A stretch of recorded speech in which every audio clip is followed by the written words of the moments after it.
ఆకర్షితులై ఈ మధ్య కాలంలోనే జనసేన పార్టీలో జాయిన్ అయినటువంటి శ్రీ కొణతాల రామకృష్ణ గారిని మాట్లాడాల్సిందిగా కోరుతున్నాను.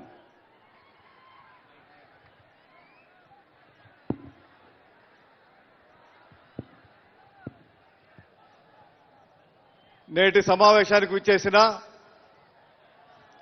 మాజీ ముఖ్యమంత్రి వర్యులు తెలుగుదేశం పార్టీ జాతీయ అధ్యక్షులు గౌరవనీయులు నారా చంద్రబాబు నాయుడు గారికి,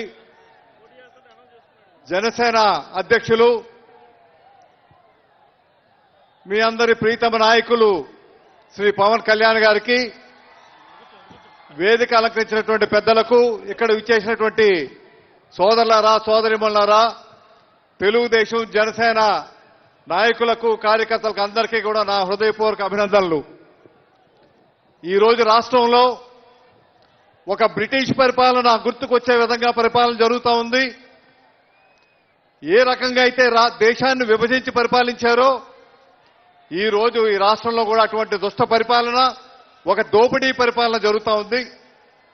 ఈ రోజు ఈ పొత్తు, తెలుగుదేశం జనసేన పొత్తు చారిత్రక అవసరం. ఇది ఈ రోజు ఈ పొత్తు చూస్తూ ఉంటే గుండెల్లో రైళ్లు పరిగెడతా ఉన్నాయి.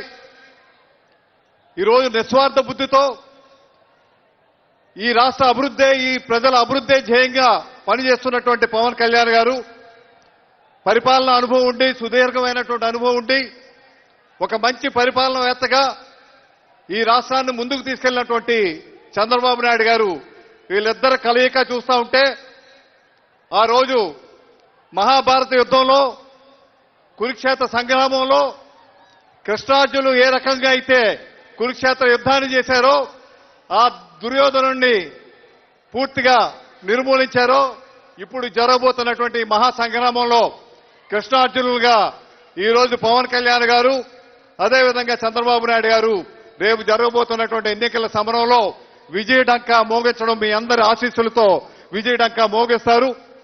ఈ రోజు మన అందరం కూడా కలిసి పనిచేయాలి. ఈ రాష్ట్రం గురించి, రాష్ట్ర ప్రజల గురించి, రాష్ట్ర భవిష్యత్తు గురించి, రాష్ట్ర రైతుల గురించి, కార్మికుల గురించి, యువత గురించి, పరిశ్రమలు రావాలన్నా, మనకు కావాల్సినటువంటి పోలవరం ప్రాజెక్టు పూర్తి చేసుకోవాలన్నా, ఒక రాజధాని పూర్తి కావాలన్నా, అదేవిధంగా ఒక స్టీల్ ప్లాంట్ కాపాడుకోవాలన్నా, మీకు ఏదైతే ఉత్తరాంధ్ర సుజల సమంత కానీ రాష్ట్రంలో ఉన్నటువంటి అన్ని నీటిపారుదల ప్రాజెక్టులు పూర్తి కావాలంటే మళ్ళీ ఈ రెండు ద్వయం రావాల్సినటువంటి అవసరం ఎంతైనా ఉంది. మనం రాష్ట్రాన్ని కాపాడుకోవాల్సినటువంటి అవసరం ఉంది. ఈ రోజు ఈ పొత్తు వల్ల వారికి ఉపయోగం లేకపోవచ్చు, కానీ రాష్ట్ర ప్రజలకు ఈ పొత్తు ఎంతో అవసరం. రాష్ట్ర ప్రజలు కోరుకుంటా ఉన్నారు, మీ కార్యకర్తలు కోరుకుంటా ఉన్నారు, నాయకులు కోరుకుంటా ఉన్నారు. ఈ రకంగా ప్రజలు కోరుకుంటున్నటువంటి పొత్తు తప్పనిసరిగా విజయవంతంగా ముందుకు వెళ్తుంది. ఈ రోజు చూస్తా ఉంటే వీళ్ళు కలయిక త్రివేణి సంగమంలా ఉంది. ఓ గంగా యమునా సరస్వతి నదులు, గంగా యమునా నదులు ఇద్దరైతే మీకు అట్టడుగునున్నటువంటి సరస్వతి నదికి మరి కేంద్రంలో ఉన్నటువంటి బీజేపీకి కూడా వచ్చి కలిసినప్పుడే ఈ కేంద్రం నుంచి ఈ ప్రాజెక్టులు తీసుకురాగలిగే సత్తా ఉన్నటువంటి నాయకులు అధికారంలోకి రావాల్సిన అవసరం ఉంది. ఈ రోజు 5 సంవత్సరాలు ఈ రాష్ట్రం చిన్నాభిన్నమై పూర్తిగా నాశనం అయిపోయింది.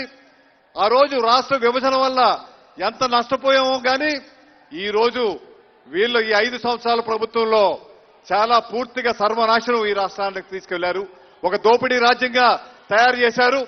మళ్లీ కూడా పూర్వ వైభవాన్ని ఈ ఆంధ్ర రాష్ట్రానికి రావాలంటే మళ్లీ చంద్రబాబు నాయుడు గారు, పవన్ కళ్యాణ్ గారు రావాలి.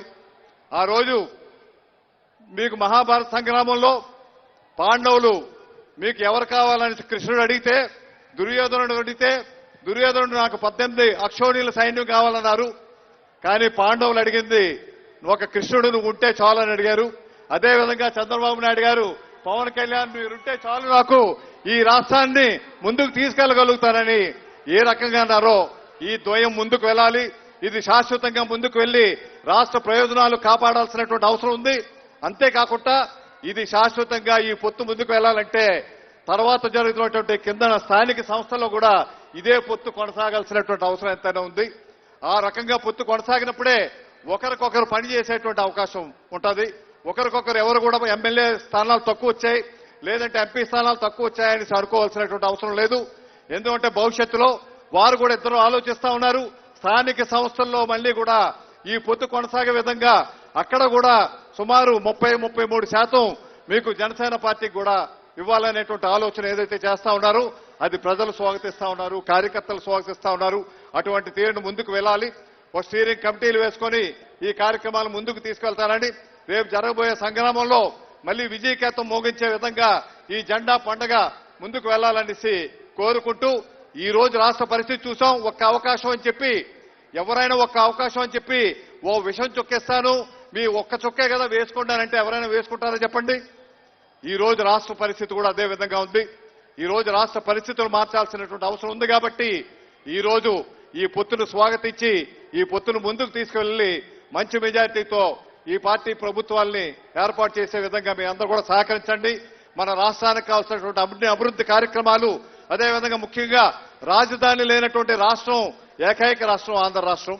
ఈ రోజు మళ్లీ ఆ రాజధాని రైతులు ఉసురు ఈ ప్రభుత్వానికి తప్పనిసరిగా జరుగుతుంది. ఈ రోజు ఉత్తరాంధ్ర నుంచి వచ్చినప్పటికీ నేను ఏ రోజు కూడా స్వాగతించలేదు విశాఖపట్నానికి రాజధానిని. ఎందుకంటే అతనికి ఆ ఉద్దేశం ఉండుంటే ఆ రోజు శాసనసభలోనే చెప్పి ఉండాలి.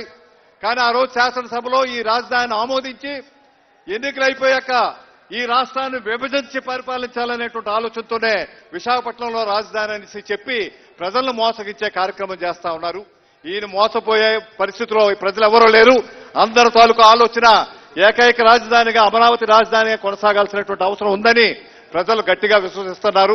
అటువంటి మంచి రాజధాని, అటువంటి పోలవరం ప్రాజెక్టు, మీకు స్టీల్ ప్లాంట్ కూడా కాపాడుకునేటువంటి అవకాశం కల్పించాల్సిందిగా మీ అందరిని కోరుతూ ఈ అవకాశం ఇచ్చిన మీ అందరికీ నా హృదయపూర్వక ధన్యవాదాలు.